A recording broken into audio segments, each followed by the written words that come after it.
everyone, welcome back to the Rajiv Khati show. Today is very special because I have a dear friend with me. He's not just a dear friend but one of the best metal vocalists in my opinion in the country. This is my friend Shashank Bhatnagar. He's been in the metal scene for the longest time. He's rocked the stage in the country, outside of the country. So welcome Shashank. My brother, such a long time. We've cancelled twice because we had such a difficult schedules and my friend is working hard. I'm trying to work as hard as him. But today we are here, so we'll be discussing music in the country, specifically metal music in the country that we love so much. Shashank's journey with the metal industry in the country, his intake, his advices to the youngsters. So here we go. Shashank, welcome to the Rajiv Khati show. It's my pleasure, my brother. Thank you very much. Brother, let's start with your journey. I've known you for a while, so your journey with metal music. Metal music, I mean, like, we have known each other for quite a long time, like you just said. I mean, like, you know most of it. But yeah, so hi camera, now we speak. So yeah, I mean, like, I've been around it since 1999 or 98, started getting into it, and then, I mean, like, I was like a music listener, I was like just a collector, collecting cassettes and whatnot. The CD generation never grew on me. So I think I was waiting for MP3s for some time. So yeah, cassettes to MP3s, and then I became a musician around 2004. And yeah, that's where it began, slowly and steadily. And why metal, brother? Why metal? No particular answer to it, just connected, I think. I was listening to music almost all the time. Like, I was listening to Kishore Kumar, whatnot, R.D. Burman and shit when I was younger. Then, you know, as I came to Delhi, I explored the English language a little bit because it was very tough for me to communicate, because back in the day, people could only speak in English in schools. It's very different now. And where I came from, UP, everybody used to speak in Hindi. And if you spoke in English, you would get bullied and probably beaten up by shoes. Literally, quite literally. But anyway, so when I came here, it was like a culture shock. So many things changed. So that's when I started getting into it. My brother was into rock and metal. So he introduced me. So yeah, since then. What were the early bands that you listened to that got you hooked to metal music? It's as cheesy as it fucking sounds. I literally heard the first worst metal song that I heard was Black Sabbath's. Oh wow. Neon Nights. Neon Nights. Yeah. My brother's cassette, Heaven and Hell. I mean, like, I still have that. Yeah? Yeah, I mean, like, I couldn't believe what I was hearing because I've never heard sounds like that before.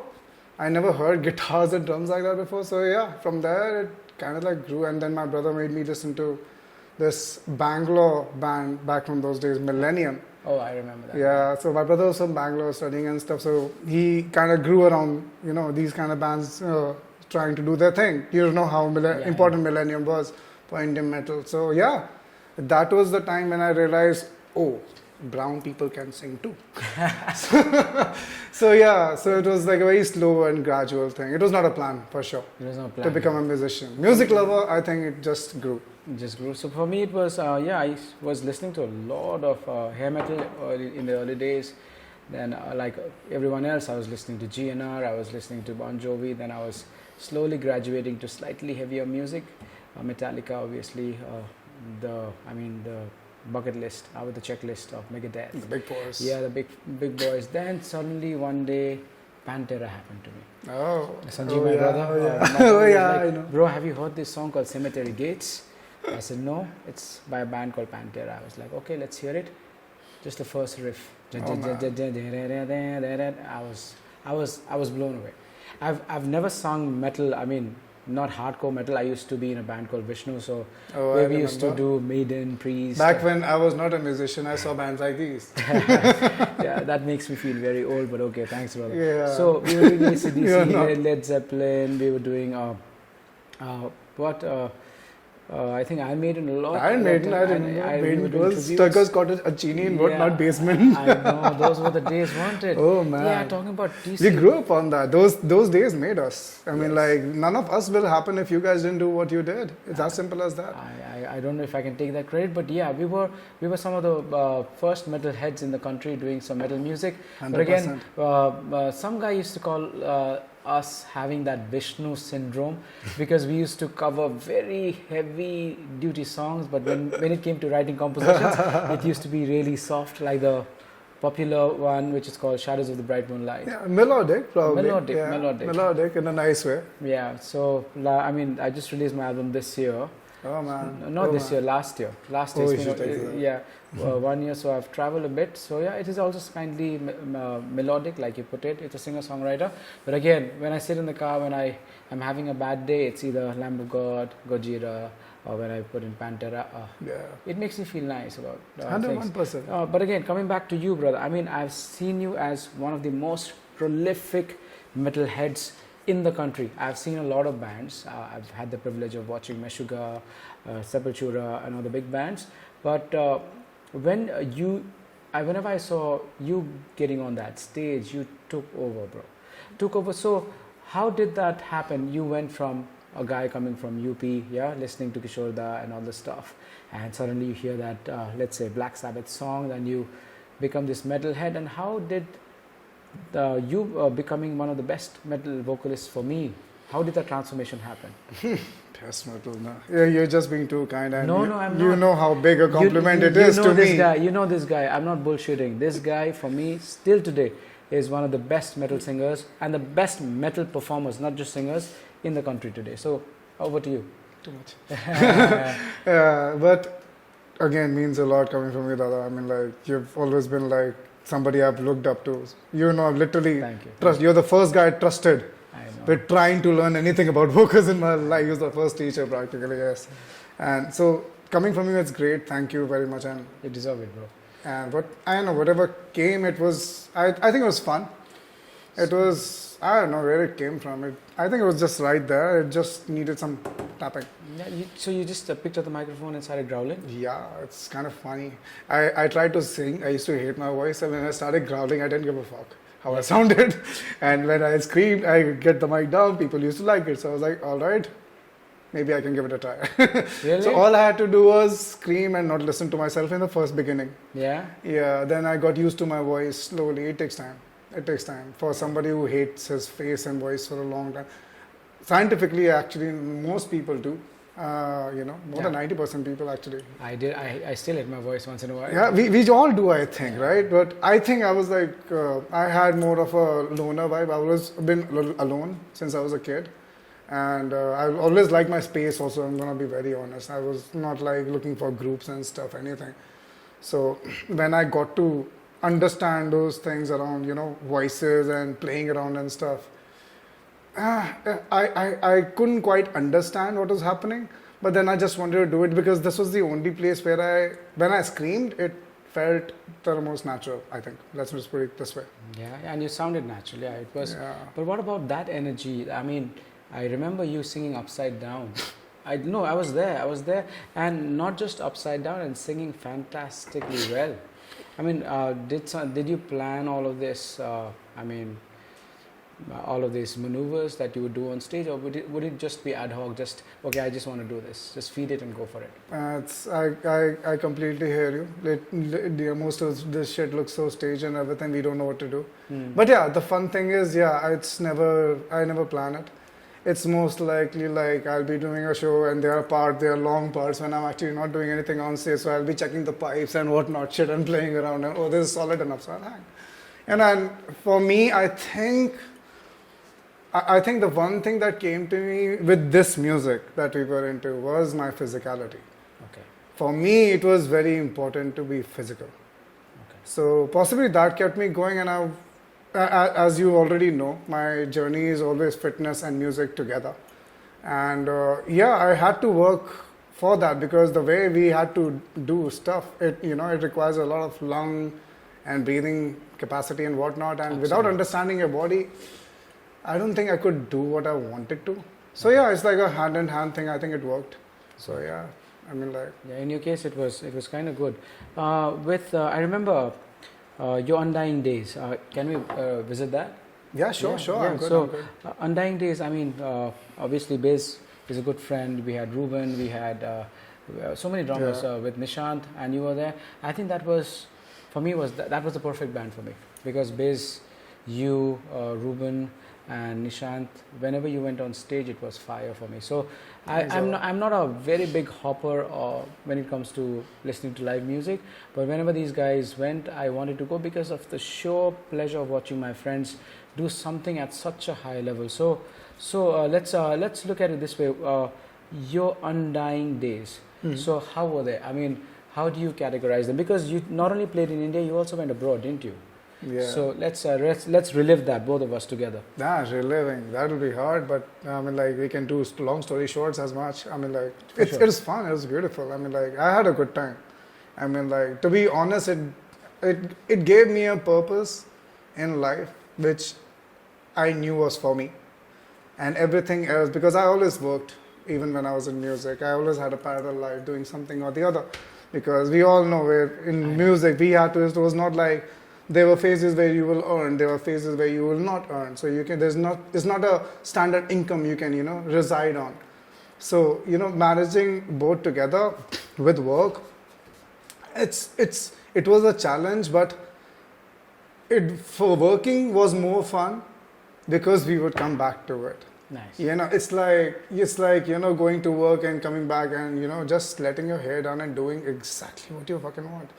And that kind of took me in, and I gave pretty much quite a bit of myself to the band and everything. At least that's what I think. And I had a project called Soul Inclination as well, which I started way later. And I experimented with music here and there, but not much outside metal, although I wanted to.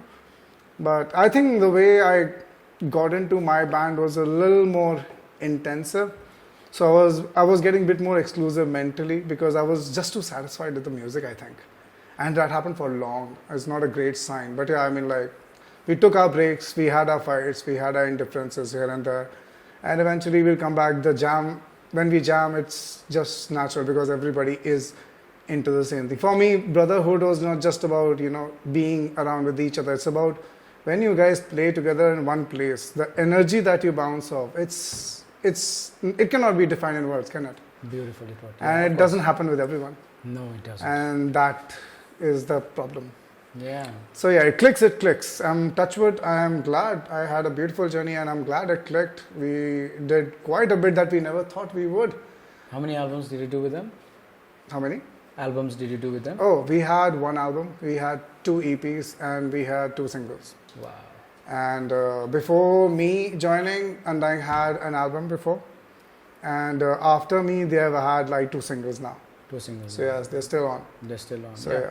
Undying, I mean, Biz is kind of very, very adamant about his music, which is great. I mean, he is a fine composer, great musician. He's a unique composer for sure. Yeah, unique composer, very talented, very, very dogged, so disciplined with his music. But yeah, I've had the best times watching you guys perform, travel. I've cheered for you whenever you went to, I think you played in Norway also, didn't you? Yeah, you went to Norway. I remember that. We did some. Yeah, Norway, that I was Amsterdam, hoping that you guys, you would be big. But Nishant today was playing with Underside. Yeah, Nishant joined Underside when we went to Nepal to play with them. Yeah, Yeah. guys, if you don't know Underside, please check them out. They're one of the best metal acts from Asia. They're from Nepal. Check them out. Experiences with other bands. You like Soul in Reincarnation. How was it? The similar kind of vibe with Undying, or was it different? Very different. How different? Very different. It's like it's the similar connect, but much mellow. Yeah. And it was like me and Puneet, the guitarist from the band Soul Inclination, we clicked. Like, we were very good friends since forever. He was like a grunge musician. I was a proper metal guy. And to be honest, like you've seen before as well, I had to get more involved than just playing music in life to make sure that things happen around us in the rock and metal industry, which was anyway quite minute. So, it's just that didn't happen that we crossed paths musically as much. But there was this one time period where I was like wanted to, he was looking for, and we clicked again. So it's a very natural process. It's like, if it works, it works. It clicks. I mean, like, I don't know why it is like that with me. But yeah, so he became a very close friend. We started jamming. There was a connect. Nishant, again, was a drummer from my other band. He's a younger brother to me, like, since forever. Like, I literally hit puberty and shit. So we have a different level connect as it is. So I was like, there was no question on not just checking on with him. And got on a bassist, Ashish, again, an old friend. It was not very tough to finally find a vibe that we could go. So it was a very different vibe, like very mellow. Undying was more. Hardcore. Oh man, I don't know, can't explain it. Sorry, it's like it's a lot of chaos. It's a lot of chaos. It's a lot of chaos and everyone's chaos. Yeah, it's everyone's chaos. Absolutely well put. Because you guys were playing a lot of grunge with. Yeah. I remember you singing a lot of Alice in Chains and other kind of music, which was great. I think singing wise, that's what I got connected to. Like I love the glam metal bands and everything as well, rock bands and whatnot. You know, we used to practice John Bon Jovi and I know. Mr. Big and whatever. I'm a big fan. I'm like that's what I love as well. You know, I do love all of those. I'm a music lover. I just love the music I love. Yes. You know, if I like it, I like it. If I don't like it, I don't like it. For me, genres don't matter. Absolutely. Well said, bro. Because I think now we are condemning music or liking music based on genres, even before. I think the people are spoiled. You're right. People are spoiled for choices. Choices. ये अच्छा नहीं लग रहा इसको side में करो. Next. The problem is there is no connectivity, there is no relativity, there is no, longing.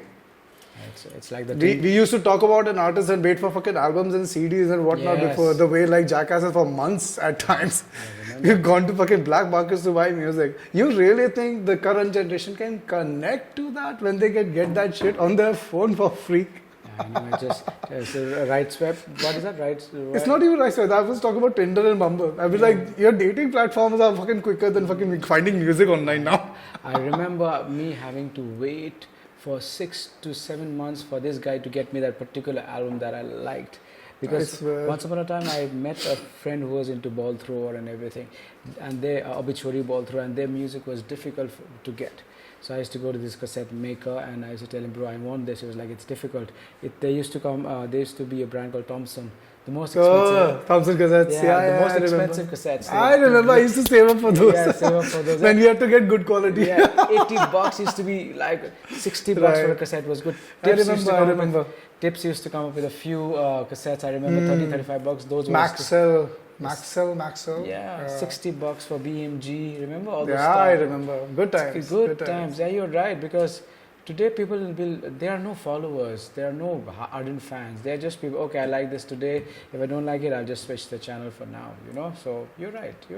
Choice. I mean, it's great that there's a huge market and everybody has access to everything. But I think the access took the importance and mystery of it all. Oh, wow. Well put, brother. Wow. I mean, I think one of those reasons why I just feel uninspired lately, because that time, I'm pretty sure you must have reached it so many times that everything sounds the same. That's true.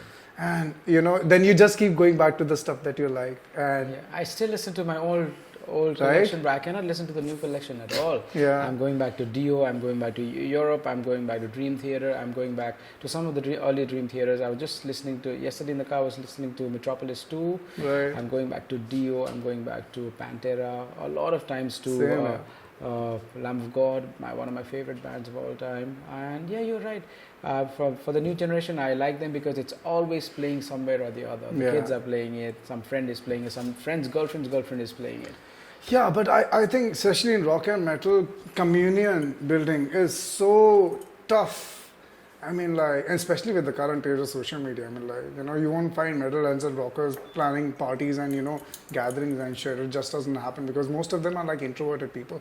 Yeah. By nature. And, they just connect on a heart. They all meet at fucking gigs and fucking whatnot, random places out of festivals and whatnot. But there is a communion. But it's very scattered because everybody has their own life, of course.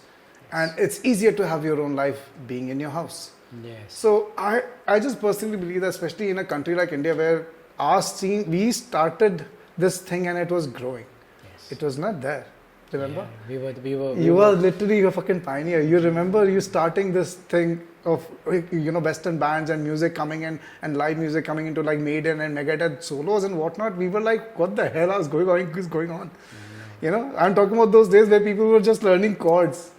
And then we go on fighting Dave Mustaine solos. I know. Yeah? We didn't have tabs then. Okay? Everything was by ear. Everything was by ear. Dude, no YouTube, no nothing. Yeah. I remember copying, listening to the lyrics. And now I go back to those lyrics and most of the lyrics that I wrote were wrong. I've been through that. I was like, okay, this is what he's saying. I know it because I speak a little bit of English. And I was like, oh no, this is not exactly what Always. So to answer one of these questions where people think कि तुम लोगों को समझ में आता है कि क्या सुनते हो, कई बार नहीं आता. But this is the beauty of it. We take the stress and pressure to dive into it, find the lyrics and actually read it sometimes. Yeah. And then listening to that song again and again till the time it makes sense. Yeah, that's true. Because I think music, I mean, under all the packaging that happens with guitars, bass, it's about what you're trying to say. It's about the lyrics. Everybody has their own language. It's so subjective, right? It's so subjective. And at the same time, finding people to connect with and everything. Yeah. In this wave of mainstream where, again, social media, it's all algorithm. It's not even like, oh, social media, you're getting to see what you like. No, you're getting to see what corporations like. And like, it's very tough to find your own heart in a place like that, find your own loyalty. Yeah. And the problem, I tell you what, like the problem with no loyalty and no heart is that you'll always feel empty. And this is what I personally believe. This is what I personally believe, that most people who are getting into music are still feeling emptier and not feeling livelier. When I say lively, the joy of music should come through, not the tension. It should not feel like an exam. It should not feel like, oh my God, this is coming from this magazine. Oh my God, I have to do something new. No, you have to be yourself and have fun. I just feel that joy is just losing out because of so much you're absolutely networking, you must say. I don't know. I mean, you've hit the nail on the head, brother, because we are so spoiled for choices, like you beautifully put. We're not connecting anymore. Music was all about communication. Music was all about that communion that we have. I remember those metal gigs, bro. Everybody wearing some kind of t-shirt. Who is wearing, let's say, a John Mayer t-shirt? I'm not.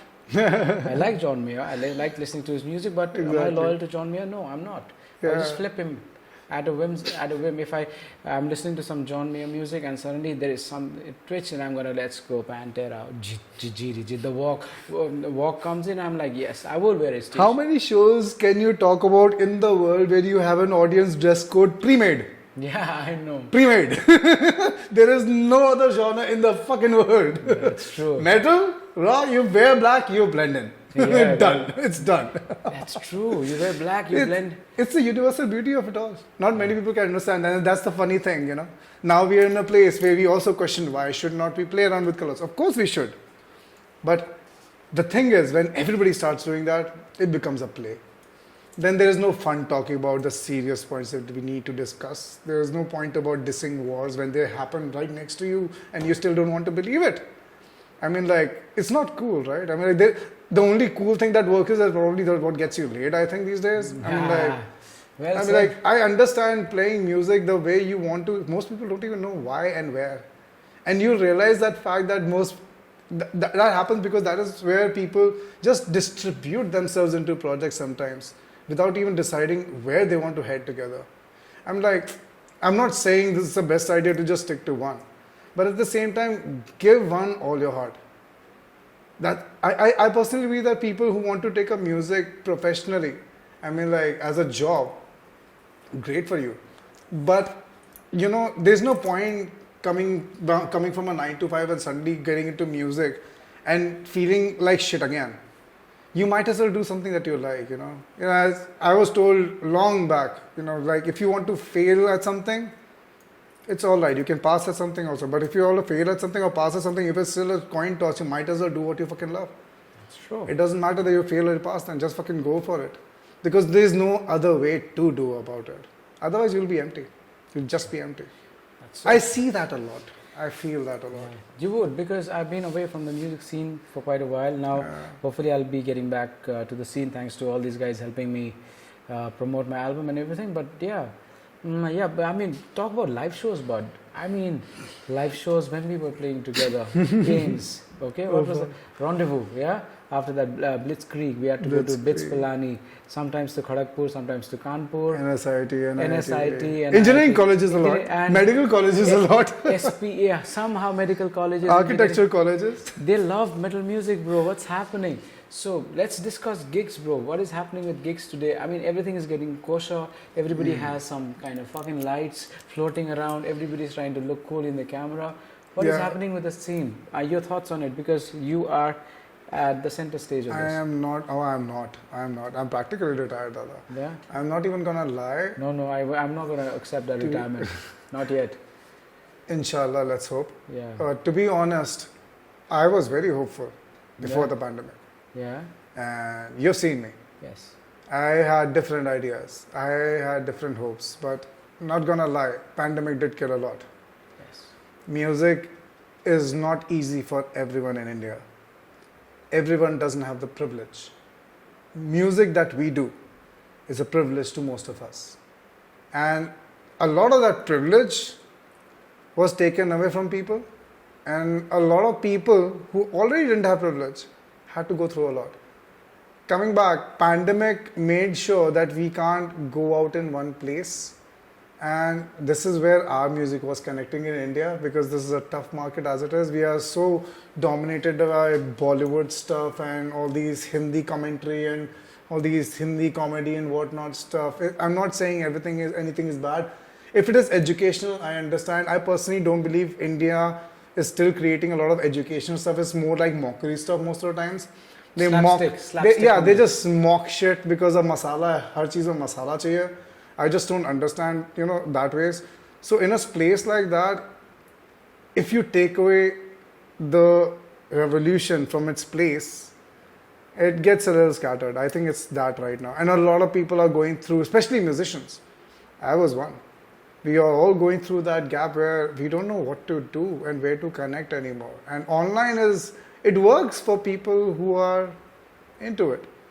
Of course, if it works for them, it works for them. Some people it just doesn't. Some people just rely on live jamming, sharing vibes, looking at each other's eyes, and bouncing out melodies together. It's not like computer pe baith ke dekh raha hai. We would be jamming. We are sung together on stage and done harmonies and try to fucking pull off what that shit. And the connection, when that connect is just different, right? Even for that, we used to have practice and whatnot. I mean, anyway, it comes down to I went a little off topic. Go on. No problem. On that note, we're going to take a short break and we're going to come let's back. do that. All right, I'm here with my friend Shashank once again. Before we took a break, Shashank, we were talking about the pandemic. So let's visit that again. Yeah, so like we were talking about, the pandemic took away our live shows quite a bit, because rock and metal, like we were talking about the place connect, you need to see the bands and music live. And online, I don't know, the energy of a live show cannot be matched. And in this algorithm of music floating around in this ocean like this, of course you can put in a lot of money and target your market, but what about people who don't have the money? We made money on shows, and that is how we were able to put in back that money. Most kids, because of the pandemic, don't have that option anymore. And even now, the thing is, scene has changed so hard that even when we are trying to get back to normal, our entire financial industry has crashed. We are still trying to build up a lot of industries, but around the live industry, it's going to take time. Getting people into one place is still a challenge. Yes, it is. It is still a challenge. It's still a challenge, and till the time we are safe enough to do that, there's not gonna be anything else. Because I don't remember the last time I watched a good live show, bro. You're right. And you said metal music is all about that vibe. Before, during the break, we were talking about the first metal gig probably changes your life. Yeah. And I think I respect and absolutely agree with you on that, because the first metal gig that I ever went to literally changed my life. My jaw was open and I didn't know what was happening, even though I listened to metal. But when you listen to metal music one-on-one, when there are huge speakers and bands are and a good band. And a good band is playing in front of you, it is cathartic. It takes you from one dimension to the other dimension. It did to me. I remember watching Maiden live after that. But the most surreal concert that I ever watched was Sepultura. Oh my God. The Delhi Hamza Dhoni. Oh my God. This guy just blew my mind. I was in the front row of the railing. Yeah, we were mosh pitting and everything. But yeah. I couldn't believe that something like that could happen in India in terms of sound.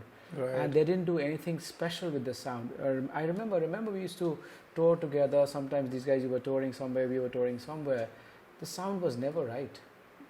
But the same speakers, the same set of mixers, the same set of amplifiers, and this white guy touches that board, and Sepultura suddenly starts sounding like a recorded CD. I mean, it was surreal. That was the time where sound maturity wasn't in the country as Yes. much. We didn't have as many producers.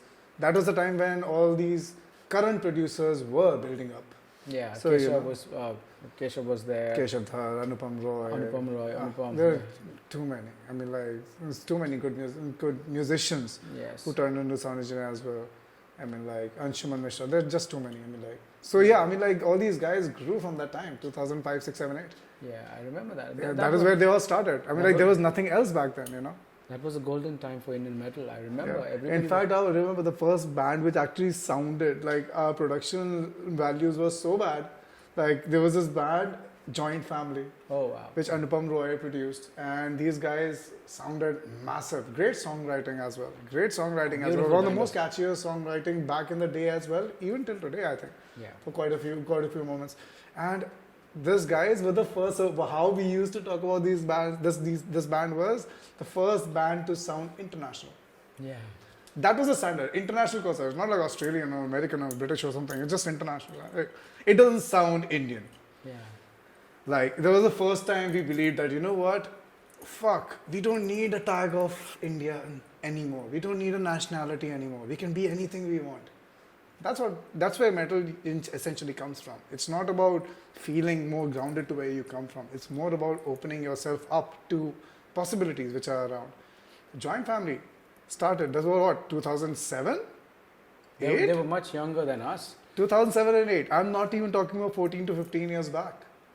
And before that, my brother right here, he was working on so much music, and he remembers, like we were discussing, the sound equipment was such a fucking challenge. I remember this band. He was not even in the band. Undying and us. Oh, yeah. We had rented out a kabaddi ka dukan. We used to have a stranger mic, and I didn't even have a.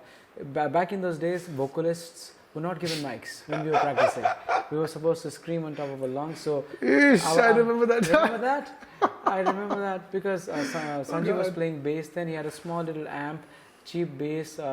We used to have Rohit, we used to have Kishan, we used to have Pankaj. I mean, we were literally in a pile of shit practicing. That was 2001, no, early that, 1999, 2000. And we were practicing in this pile of shit, and we were going at it that as if we were about to change the world. And we did also, I'm sure. Exactly, you did. You totally did. We did inspire a few people. I mean, these back guys, then, that was the live sound for us. Yeah, that was. It's not like we could judge anybody with that. We didn't have any exposure. We didn't hear any other live bands. It's not like that every kid you meet goes abroad to watch a live show every second and come back and talk about it. It was not a culture back then. Yeah. You know, it was like, oh, live band. Oh, this is live band. Oh my God. When I saw him live as well, I was like, holy shit, people are singing this stuff. How is that even possible? Yeah, I mean, it was, at the time, everything was so well connected. People not trying to diss each other out. We were so helpful. It was nice. It was. I mean, if somebody's string broke when he was playing the guitar, he didn't have a second guitar, bro. I mean, I remember we used to rush with another guitar and just this guy used to be so thankful.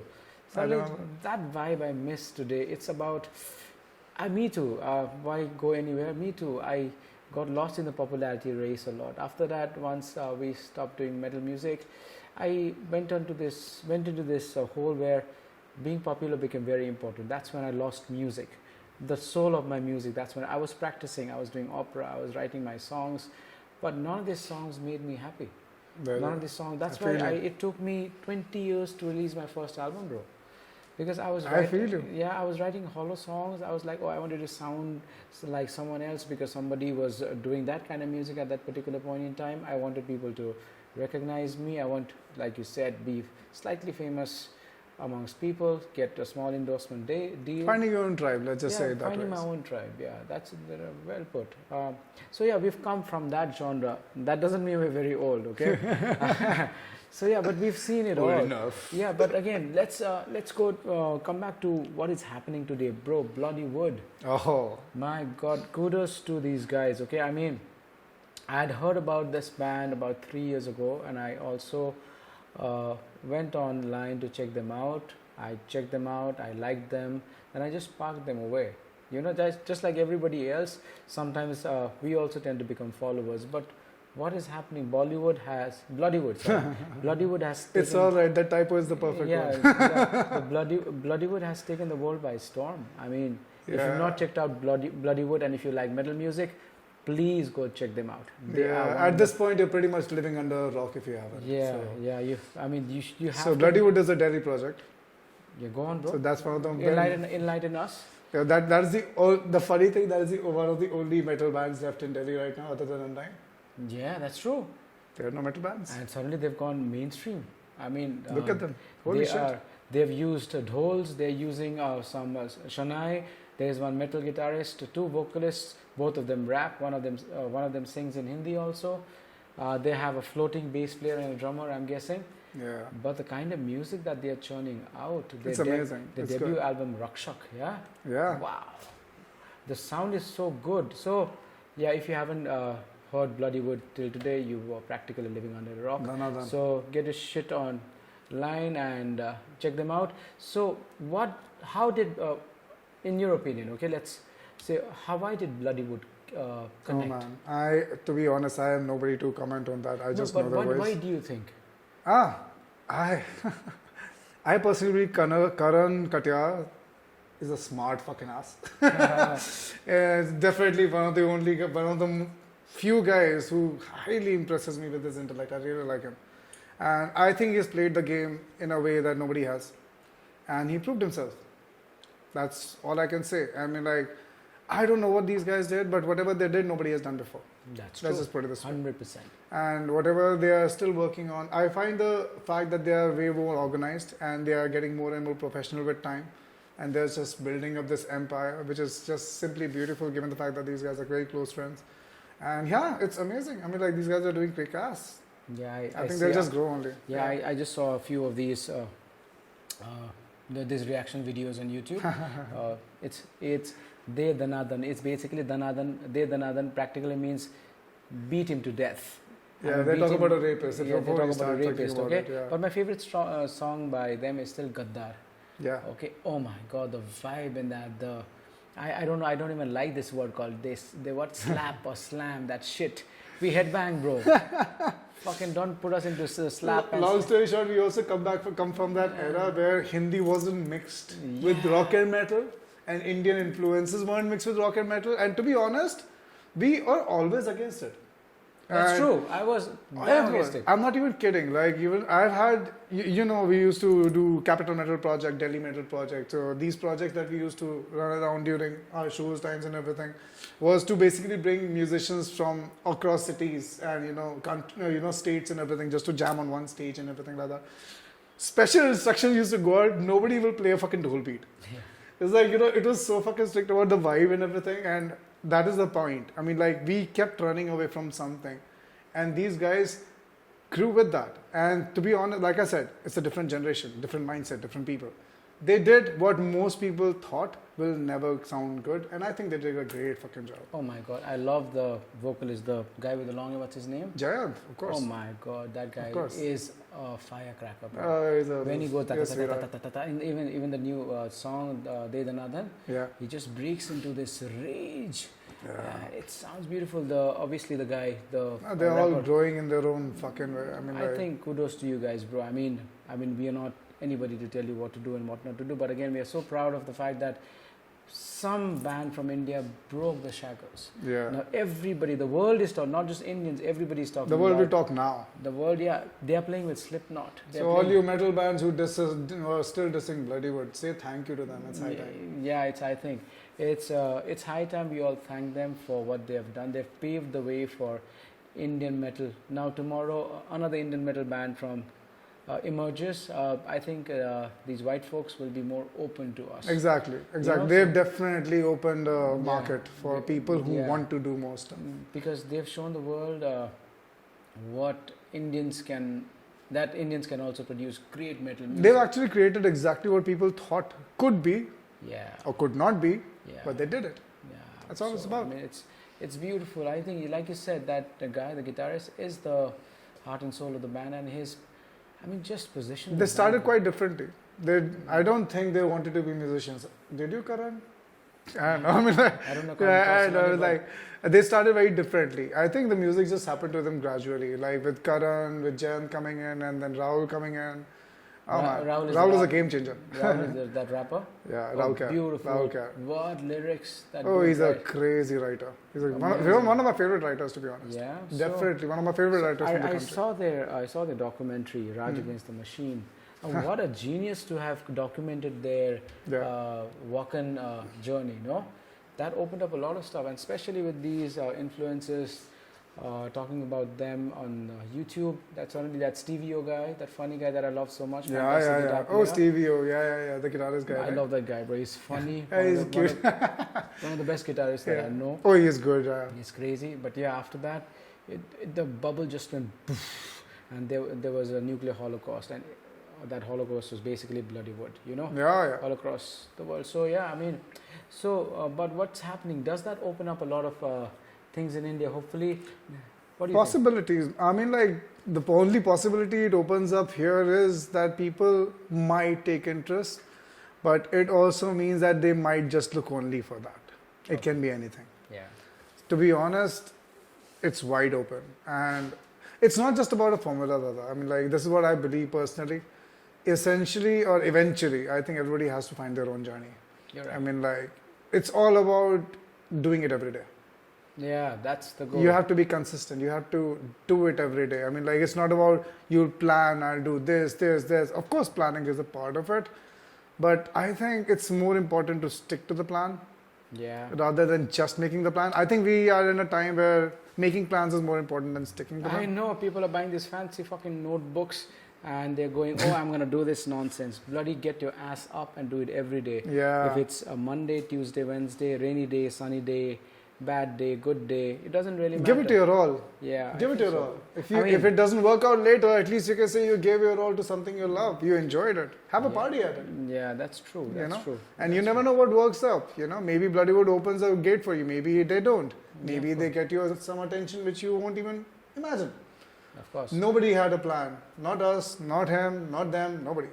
We all make ourselves, I think. I think that's true. I think, so going forward, what do you think people should concentrate on? Songwriting, that vibe that you talked about, the live vibe, or just try to be as famous? Okay, what is YouTube? I think it's just wishful thinking, Dada. I mean, like everybody should make music. I think people really need to go back to their roots and be a little more sincere in what they do. That's it. That's it. You want to do metal, do it sincerely. You don't want to play metal, do something else. Yeah. Don't get confused and keep diluting stuff non-stop. Just because Bloodywood is becoming, don't start getting dhols and shanais and doing your experiment. Have fun with it. Yeah. I'm like, there's no limit to not having fun. And don't just think about formulas. I have noticed a lot. I interact with a lot of young musicians in general. And I've noticed this thing. Everybody's into formulas. This works, that works. Should we do this? Should we do that? Blah, blah. And they haven't even recorded their basic stems. I'm like, dude, what are you thinking? People really need to record and plan from there. Your song recording is not even a fucking seed in the fucking ground. It's possibly you getting a fucking sack to get ready to put into the ground. It's very grounded. The point is, I personally still believe, especially Indian musicians, it gets very draining for them to finish a song with a mix and master, and after that they're like, let's just put it out. So yeah, certain planning there and more consistency about what you actually want, that will really help. Yeah. That is all I think. It's again wishful thinking, like songwriters will come by themselves. We can't think of a particular sound and it will come into being. Like, of course, there were a lot of people who were thinking about this sound and that sound comes into being. Great. Look at other genres in India. Even Vipul Chetri is doing fantastic. Exactly, of course. Pratik Kuhar is kicking some butt. And all kudos to them because, with these musicians, what they have shown us is it is possible. Vipul Chetri doesn't even sing in Hindi or English. Exactly. He sings in Nepali. And the openness is nice in the scene. And he's performing in Australia, the UK, the US. He's touring the country. People, non-Nepali speaking people are loving his music. They're connecting with it. So is Pratik Kuhar. He's singing in different genres, but Pratik Kuhar has also shown that independent artists can make it. Like you beautifully put it, like it is, do it every day or go home, right? Just do it or just don't. So what are the bands that are coming up, Bud, in the country today? Any good metal bands? Metal bands? Oh. Metal bands or any independent artist that you think is the next big thing? I'm gonna not lie again. I don't think I've been very up to date with the scene. But yeah, I mean, like, there are quite a few interesting projects happening. Like, I mean, like, there are certain bands who are like still killing it non-stop, like Gutsred, Godless, Demonic Resurrection, you know, Bhatnagar Moth is still trying to be up and coming and everything. I miss Tribe. Oh my God, Tribe. And there are quite a few bands, like, you know, there's still, some are still around, some are still playing. Zignima is working on their own stuff as well. New stuff is coming out. I miss Them Clones also, one of my favorite Indian bands. Wow. Oh, I miss them. What a band. Yeah. What a band, right? So yeah, definitely. I mean, like I said, most of the musicians from our generation had parallel lives. So yeah, sometimes parallel life catches on. So yeah, I'm like, happens to the best of us, I think. Yeah, even Moksha was there. Moksha, oh my God, Leon. Yeah, he's no more. He's tragic, no? It's tragic. Yeah, it was quite out of the blue, actually. Yeah, he had an asthma attack. Asthma attack, yeah. And the problem, I mean, we have some great artists passing away. I mean the center stage are the other guys. I remember Amit Sehgal when he passed away. You know, that was he was quite a change agent for the country. I think so, because he was doing shows that were. He was the only one. He was the only one doing fabulous shows. He was the only one who gave a fuck. Yeah. No matter what he wanted, no matter what he did, no matter what people think of him, he did what he wanted, and he's the reason most of us musicians exist. Because nobody wanted to talk about us. At least somebody gave it a try. I mean, like, GIR was the biggest platform for all of us. Oh man, good days. The good days when we made it to the Dirty Dozen album, we were all over the country. Yeah, exactly. Till today, when Sanjeev tells me that when he plays in Nagaland and other places, when he plays Shadows of the Bright One, people are singing with him. Which is amazing. Thanks to Amit Sehgal. Without him, exactly, our songs would have been songs in our bedrooms. So, like, you listen to this music on your fucking Spotify and YouTube. RSJ was a magazine which would put your CD in and send your CD with the magazine to the subscriber. That is how we used to spread our music. I mean, holy shit! What times, no? What times? Holy From there shit. to Spotify telling me to buy the premium subscription every day. I'm not gonna do that because I'm cheap. No, that's not the reason. But yeah, I mean. Yeah. Music, like I said, it has to be more tactile. I love putting a CD. Yeah. Inside. There are always going to be musicians now. There are always going to be people doing things. I mean, like, you have 16-year-olds going billboards and shit, dude. I mean, like, the world has changed. Yeah, we have big. You can, this iPad you can use just to make music sitting in a fucking flight now. Yeah, I know people are making music and that's music. And they're selling millions and millions. Exactly, it today works. I've seen that you don't even need to learn a musical instrument to be a musician. Oh, you don't need to at all. Yeah, I think I've I wasted don't a lot think of my time. Sound engineers can become musicians. They are amazing DJs apparently. Yeah, because as it turns out, I think that is where we are now. It's not enough to be a singer or a guitarist or an instrumentalist. You need to know everything because everything else is an expense now. You know, you get a cameraman, it's an expense. You get a studio, it's an expense. Everything is a fucking expense. You do it by yourself. Good luck. And guess what? Thanks to the current world, you can do everything your fucking self. That's true. You just need the will and a drive, which not many people have, to be honest. Yeah, people still want it the easy way, which it's all right there, apparently. Yeah, I mean, like, it's all it's right. easy for us also, but how many of us can actually use it now? It's not easy. Even I am also guilty of that. Yeah, touch wood. I know. We're still trying. But again, hopefully we'll get to where we are. For me, at least personally, is to get my music to people. That's more important to me than being famous. Right now, I am off that hook. Thankfully, that where I went on a tangent of, I need to be famous, make money. I was running after money and fame. It's in one of the songs also that I've written. Okay, so, and this guy was already way famous than I was. Trust me, he's bullshitting when he tells I was bigger than him. No, never. Bakwas mat kar. You know it. No, not just because of the kind of music, but these guys were the guys who came up with 2 EPs, 1 album, and singles. My album just came out last year, so I don't think so. I'm even in the holding of, I should be talked about in the same breath as these guys. But yeah, it is what it is. Shashank, now, bro, Indian music we talked about. Okay, what are we heading towards in the future? What do you think is going to happen? I mean, we talked about algorithms dictating what we listen to, what we buy, but how do we keep this metal scene, as your parting word, still pure? What is the only solution today? It's not about purity per se for me. but it's gonna be tough. Yeah. It's finding Why do a you say heart. that, brother? Like I said, I believe only live shows and festivals can bring a sense of relatability. And like I said, given the current times, I don't see anybody moving out of their comfort of their homes too much. Okay. Not for metal stuff and rock stuff. Not in this country anytime soon. So Fair till the time we catch up on the live scene again, start earning so that we can put in back, it's gonna be tough. It's gonna be tough. Because for any musician, your revenue is what gives you not money but also your will. Oh wow. Yeah. A lot That's of people do get demotivated not just by not getting likes but also not selling shit. And everybody has a different mindset. Some people are okay with it, some people are comfortable with it, but that's a very small number. And I don't think that number is going to grow anytime soon. So it's a very tricky scene, Dada. Like, without revenue, without any money at all, you can do it as a hobby. But then you'll get music that people make it for hobby. We won't get classics. We won't get people's heart out. We won't get the craziness that we strive for. We will get formulas. Formulas, karaoke. And that's what I'm bored with. Anyway, go on. Yeah. Karaoke is like you mean, no? Yeah, I mean, like, that's fun. It's a party activity. It's great. But the problem comes when you think a karaoke artist is the same as a stage artist. That's because most people haven't even seen a stage properly. For them, a guy who gets on a laptop and one mic is a performer. Are you getting it? And when people like us even go on stage, for them, they either get shocked and for them, it might be just too much as well. I think stages are much more calmer. In terms of performances, more about visuals now. So people play with the larger visuals more than the tinier person now. I think that way the energy is not just coming from a person anymore. It's those firecrackers. Yeah. laser I think lights. props, based on props a lot. So again, it's a very different industry. But people like it. I remember we used to have those polythene lights. Yeah. And we had to do everything. I mean, trying to be a persona that we thought we would connect.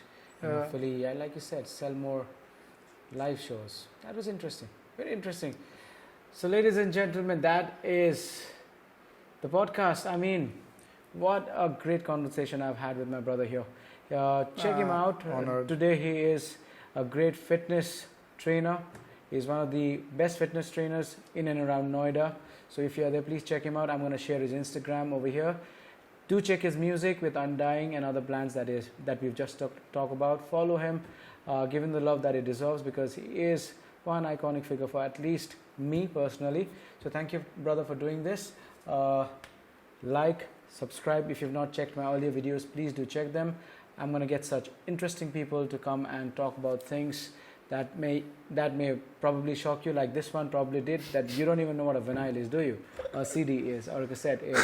So hopefully we'll bring in some things that will revive the nostalgia, or kick you in the butt and say, okay, this is what happened just 15 years ago. We're not talking about centuries, just 15 years ago, this is what happened. 15 years ago. Yeah, and things have changed drastically. So to all my musician friends who've suffered because of the pandemic, please stay put. Your music is important. India is slowly rising up to the Western world. Our music is selling. Keep it up. I know it is difficult. I do not want to sound condescending by saying, okay, if you have the will, you can do it. It's not that. We have to feed our families. We have to feed our stomach. And to all the bands that we had the privilege of sharing the stage once in our life, please revive yourselves. We would love to have you on stage. Before that, Shashank is going to be back, and I know for a fact when he's out. Let's check his music. In the meantime, do check my music out. It's called Rajiv Khati Collective. It's on all platforms. If you like it, please leave a comment. If you do not like it, please leave a comment nonetheless. That's more important to me than anything else. All right, I'm going to leave my Instagram here if you want to follow. There are a few things that I do. But again, my brother, such a pleasure and an honor. Always, thank you so much. Always. Until next time, this is Rajiv out.